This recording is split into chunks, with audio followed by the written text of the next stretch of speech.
Alright guys, so today we're going to be tying a Clouser Minnow, and this is one of my favorite flies for imitating small bait fish, and you can really use this pattern in a variety of instances. I really like it for freshwater fishing, but I also like it for flats fishing, not so much for bonefish type flats, although it will work in that purpose, but especially for redfish, sea trout, that kind of stuff.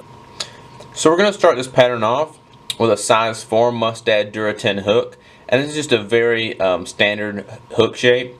You can get it in stainless or in Duratin. I'm tying these for freshwater purposes, specifically for stripers, so I'm just going to use a Duratin because they're a little bit cheaper, they're easier to sharpen, and they don't break quite as easy as a stainless does. If you're in saltwater, I would definitely suggest a stainless steel hook, just so you don't have to take quite as much care of them.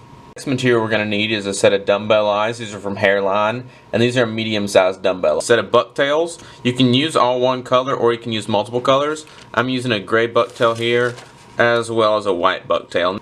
And the last material is just a thread of your choice. I'm just using a UTC Ultra thread, and this is in white 140. So to start this fly, you just want to start your thread right behind the eye of the hook here, and just make a couple passes backwards.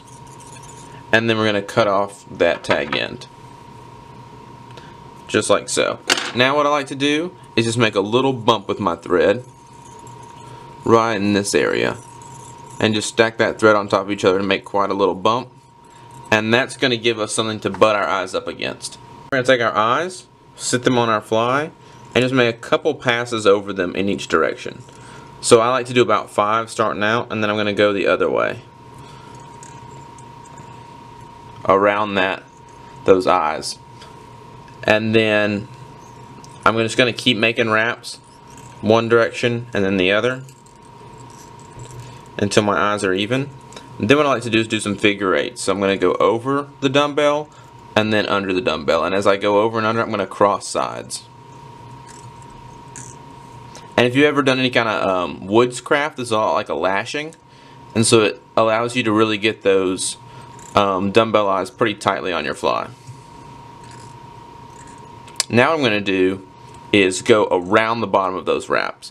So you'll want to tug pretty hard on this, and I'm just looping around those wraps that I just made, and this will further tighten them up. Alright, and that's pretty good. Now we just want to make sure that our eyes are even and they look good to me. So what I'm going to do now is you can either use Zap-A-Gap, which is really what I prefer, but I don't have any with me right now, or you can use some kind of head cement and just go in here and add it to the bottom of that thread and around the bottom of those eyes and then to the top. And that allows me to go ahead and hit it with my light. And that's just going to keep those eyes from moving, because you really do not want those eyes to shift because they'll kind of make your fly swim sideways if you're not careful. So after we've done that, we're going to go up here to the front and go ahead and attach our bucktail.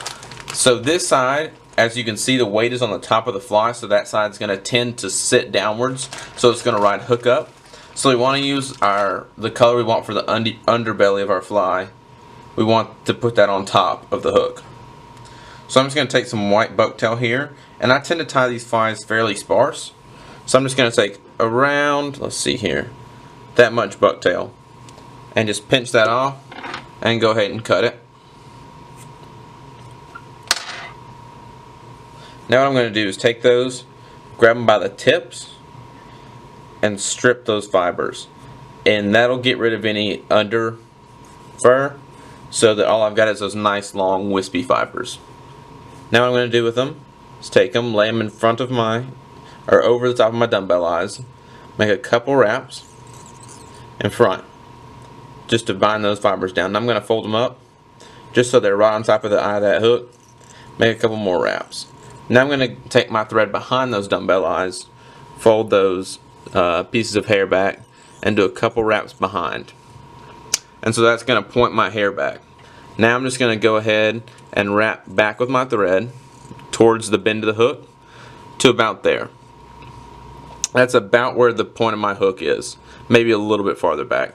I'm going to take my thread back forward and then move it back in front of the eyes. At this point I'm going to go ahead and cut the tips of my bucktail and then I'm just going to go ahead and dress that head so it looks nice and neat.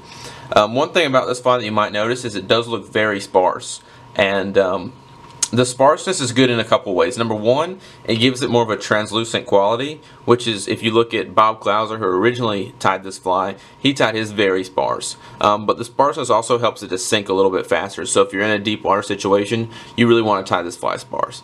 Okay, now that I've done that, I'm going to go ahead and turn my fly over in the vise. With a rotary vise, you can just, of course, rotate the vise, but with a regular vise, you'll just take your hook out and actually rotate it and put it back in. And now I'm going to do the same thing I just did with a piece of bucktail.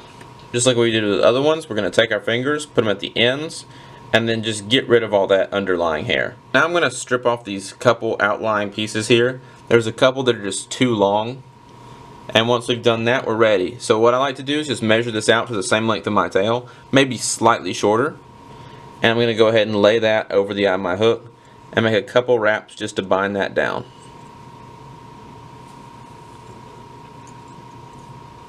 And now we're going to lay it down over our hook. Now, even though I said I like my fly sparse, that's a little bit too sparse for me, so I'm just going to take some more bucktail and add it on here. We're just going to lay this on top and just bind it on just like we did our other ones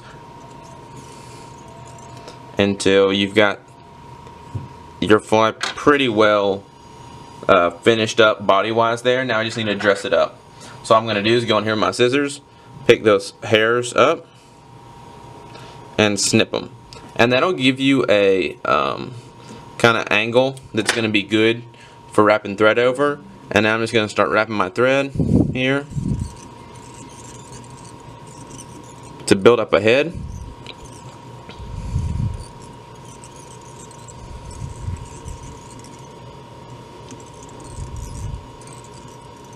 And now I'm just going to trim those two fibers that are kind of poking out. Alright. So that's all there is to that fly. Now all I'm going to do is go ahead and whip finish it. What I like to do is take some clear cure goo. This is the hydro, so it's very thin. It's like head cement. I'm going to put that on my thread. And then I'm going to do one last whip finish. And this just makes sure that that goo is kind of impregnated into the thread instead of just sitting on top of it. Now I'm going to take my clear cure goo and just coat the head here on the bottom. And then what I like to do is put it over those bead eyes, that hair that's exposed there.